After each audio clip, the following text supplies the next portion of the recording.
So, good evening everyone. I am the discussant from for Module 24, Physical Development of High School Learner. So, let's proceed. Defining adolescence. Adolescence, from Latin word adolescence, meaning is to grow up, is a transitional stage of physical and psychological development that generally occurs during puberty legal to from puberty to legal adulthood or age of maturity. When we say adolescence, ito na yung stage na nagbabago na yung mga pangangatawan natin.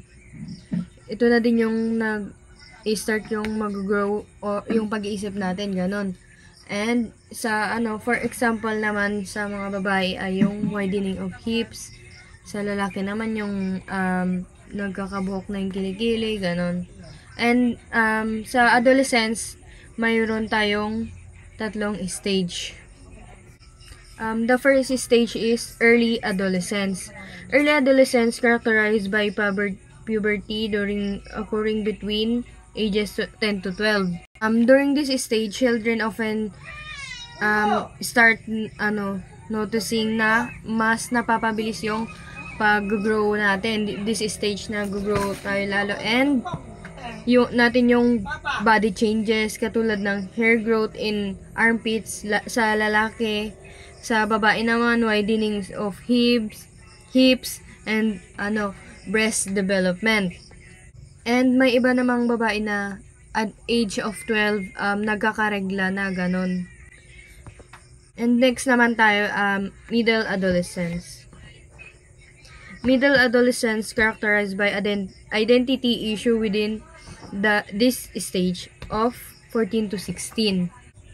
This stage is physical changes from puberty continue during this stage. Dito, yung sa mga lalaki naman, nakikita na nila yung changes sa paglaki ng boses nila, pag mga regular period ng mga babae, and this stage din, yung nararanasan na nila yung romantic relationship, ganon. And next naman tayo sa late adolescence. Late adolescence marks the transition into adulthood at ages 17 to 20. For late adolescents naman, generally have completed physical development. More on focusing na sila sa pag-aaral or for future nila, or sa mga decision nila, ideas, ganon. Next naman tayo sa pubertal changes. In all culture, biological changes comprises the major transition from childhood to early adolescence. This manifested by change in physical appearance, a more rapid rate of development. Next to speed of growth of fetus and uterus, known as growth spurt. Dito naman, nag-change na yung physical appearance and yung makes the development speed because of this pubertal changes, yung growth spurt. So meaning, pubertal changes refers when a child body begins to develop and change as they become an adult. Yun nga ulit, sa example ng pubertal changes are enlargement of breasts, widening of hips for girls, while sa boys naman is widening of chest and growing facial hair for boys. In this stage, nagde-develop na mabilis ma-develop yung height and weight natin for girls and boys naman. So next is growth spurt. Growth spurt is the growth hormone condition, gradual increases in body size and weight, but hormones flooding occurs during adolescence, causing an acceleration, known as growth spurt.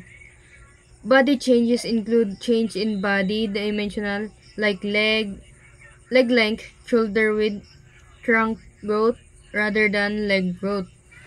In girls, growth spurt generally begins at age 10, reaching its peak at age 11 and a half, and decreasing at 13, while slow continual growth occurs for several more years. At age 16, girls reach 98% of their adult height.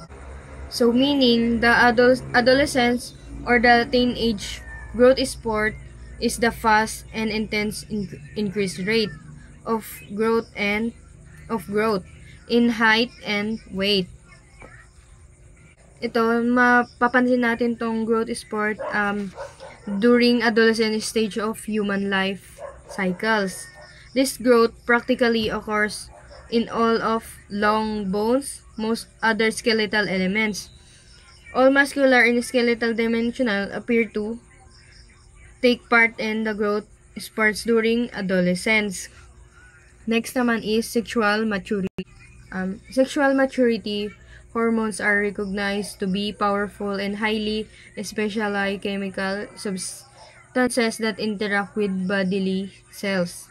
The human body secretes the circle some 50 different hormones. A wide variety of the chemical substances are produced by endocrine cells, most of which are glands. The hormones that enter blood system and circular throughout the body and active target cells. Different hormones have different effect on shape of the body.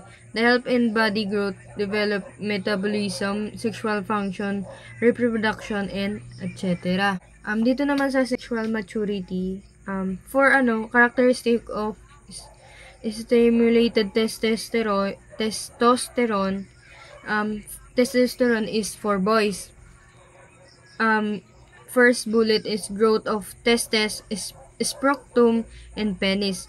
Precede the growth sport in height. Dito naman, kapag natuli na yung mga ibang lalaki, diba, tumatangkad sila, lumalaki yung ng boses, gano'n. And first, pubic hair preceded by the appearance of facial hair. And next, ejaculation capacity. And next, growth sports. Voice change, most obvious aspect of adolescence development. Sa babae naman, characters of stimulated estrogen. Estrogen yung tawag sa mga babae. First bullet is breast enlargement accompanied by the growth of uterus and vagina. And appearance of pubic hair, widening of hips, growth sports. Yun. And thank you.